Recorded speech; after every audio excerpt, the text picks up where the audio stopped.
Makanya alhamdulillah. Oke, assalamualaikum warahmatullahi wabarakatuh. Waalaikumsalam warahmatullahi Naik kelas, wabarakatuh. yes, good evening class. Oke, sebelum kita mulai perkuliahan pada malam hari ini, eh, alhamdulillah sekali kita masih bisa bertemu di perkuliahan selanjutnya. Ini pertemuan kita yang pertama ya untuk mata kuliah TEFL. Nah, jadi sebelumnya sudah ada yang tahu nggak sih TEFL itu apa? Ada yang tahu nggak sih? Ini suaranya tolong di mute ya. Suaranya tolong di mute. Sudah yang tahu nggak sih apa itu TEFL? Nah, jadi karena belum ada yang tahu apa itu TEFL, TEFL itu adalah Teaching English as Foreign Language. Jadi kita sebagai orang Indonesia, bukan mata kuliah, sorry. Bahasa Inggris itu sebenarnya bukan menjadi bahasa yang pertama bagi kita. Bahasa yang pertama adalah bahasa daerah. Bahasa kedua adalah Daerah. bahasa Indonesia. Kemudian yang bahasa Inggris ini menjadi bahasa asing bagi kita. Makanya kita perlu mempelajari bahasa Inggris dan diajarkan di sekolah. Makanya Teaching English as Foreign Language, mengajarkan bahasa Inggris sebagai bahasa asing. Nah, Ibu share screen dulu ya. Apakah itu sebenarnya TEFL? Oke, bentar ya.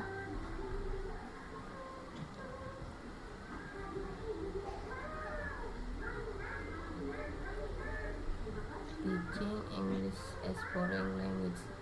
Gimana, masih semangat kan belajarnya? Masih. Harusnya semangat dong ya. Ini dia slide-nya ya, sudah lihat? Jadi di sini kenapa kita perlu belajar bahasa Inggris? Karena ada beberapa poin yang harus kalian ketahui. Yang pertama itu bahasa Inggris sebagai bahasa internasional.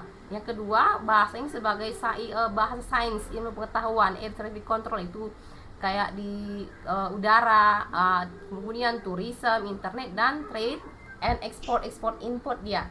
Nah, itu adalah beberapa poin kenapa bahasa Inggris sangat penting sekali diajarkan dan dipelajari. Nah, di sini ada beberapa perbedaan antara TEFL, TESOL, and ELT. Iya. Oke, jadi di sini ada beberapa poin. Yang pertama adalah teaching English as foreign language. This term is predominantly used when English is being taught in a country where it isn't the native language. For example, teaching English to Indonesian people Indonesia. Nah, yang kedua ada TESOL, teaching as second. Nah, ini dia sebagai bahasa yang kedua.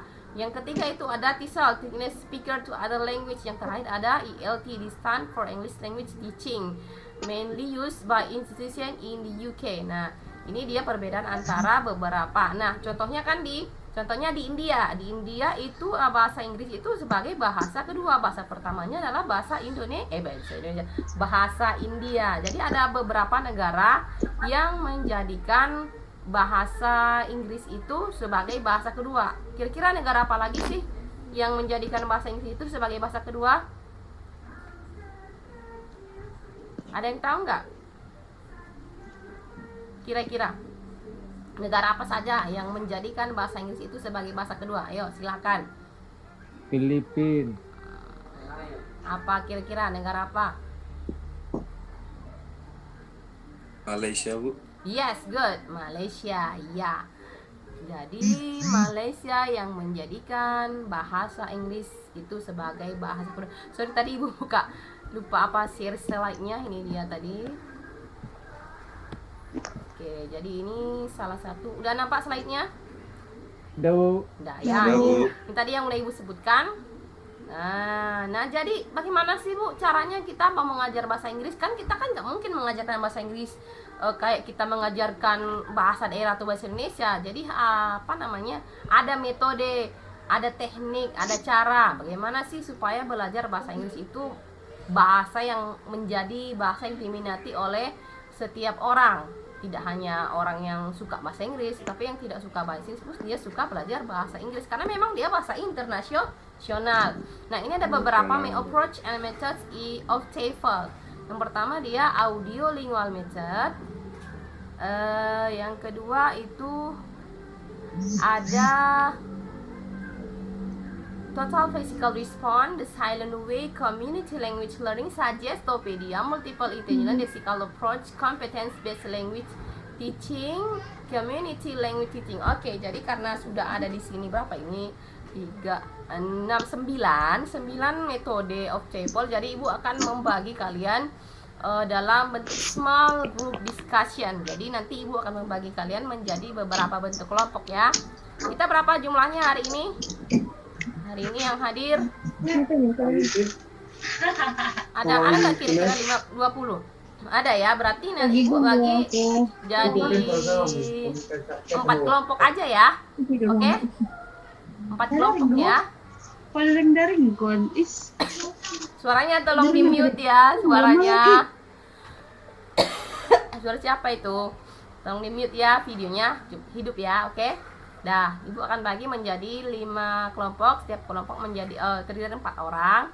Dah, jadi nanti Ibu akan share nama-nama kelompoknya. Oke, jadi nanti di grup itu kalian akan dibagi berdasarkan metodenya masing-masing. Kira-kira metode apa yang cocok ketika kamu mengajarkan audio lingual method itu kemana? Apakah ke siswa yang mau mempelajari vocabulary atau listening, apakah speaking, total physical response, silent way. Nanti Ibu akan kasih apa namanya waktu nanti bagi kelompoknya. Kan Ibu masih kira-kira ada yang mau ditanya, silahkan ditanyakan ke Ibu ya. Sudah kira-kira sudah Ibu bagi ya kelompoknya.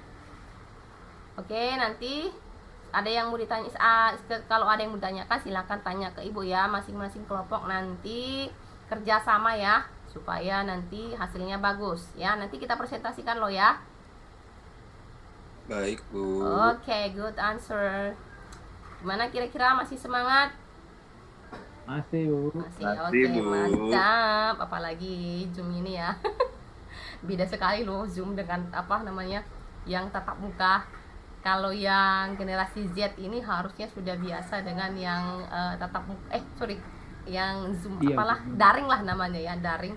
Harusnya bisa sih. Kalau Ibu sekarang sih sudah enjoy dengan yang Zoom ini. Awal-awalnya sih agak gimana gitu, tapi sekarang lama-lama ya sebenarnya lebih enak yang Zoom, yang apa namanya, yang daring ini, yang serba media sosial, yang serba internet semua. Ya begitulah dia perkembangan zaman, memang harus kita ikuti ya. Kalian pun harus bisa mengikutinya ya, harus lebih baik ya. Oke, karena waktu kita sudah habis untuk mata kuliah TOEFL ini. Nanti tugasnya kalau memang belum siap, minggu depan masih kita bahas lagi mengenai ini. Tapi nanti jangan lupa ya, kerjakan untuk masing-masing kelompok. Yang bekerja itu adalah kelompok, jangan satu orang ya. Ini kan di kelas kan kita nggak cukup nih waktunya. Nah, nanti kalau misalnya pulang kuliah bisa kalian ketemu di mana kan, supaya membahas tugasnya ini. Bagaimana sih metode pembelajaran yang cocok untuk pembelajaran bahasa Inggris ya? Kira-kira sudah mengerti? Ada yang mau ditanyakan? Ada yang mau ditanyakan? Maaf Bu, saya mau bertanya atas nama Gina Soniat. Iya, silakan Gina. Tadi Bu, saya kurang jelas mendengar tentang contoh tugas yang mau kami kerjakan. Soalnya tadi ada gangguan jaringan Bu. Oh iya. Bisa diulang kembali Bu? Ya biasa ya. Makasih Bu. Inilah ya, kalau yang kita pakai jaringan selalu gangguan jaringan. Ya. Jadi tugasnya itu kan kalian sudah dibagi menjadi 5 kelompok, masing-masing terdiri dari 4 orang. Nah, sudah Ibu kirimkan, nanti Ibu kirimkan nama-nama kelompoknya. Ya, jadi nanti kalian pilih satu metode saja dari 9 metode tersebut ya, satu saja. Apa namanya? Pilih metodenya. Kamu mau mengajarkan apa? Mau mengajarkan vocabulary. Vocabulary yang cocok ini apa? Nah, sebelum kamu membuat metodenya itu, jadi kalian diskusikan dulu. Misalnya metode total physical response ini apa sih? Nah, kalian kan belum tahu. Ya udah, silakan dicari dulu. Apa sih sebenarnya total physical response? Suggestopedia, pelajari dulu kira-kira itu apa. Nah, setelah mempelajari baru nanti, kalau mau belajar vocabulary yang cocok ini Suggestopedia. Udah diskusikan dengan kelompoknya, gitu ya.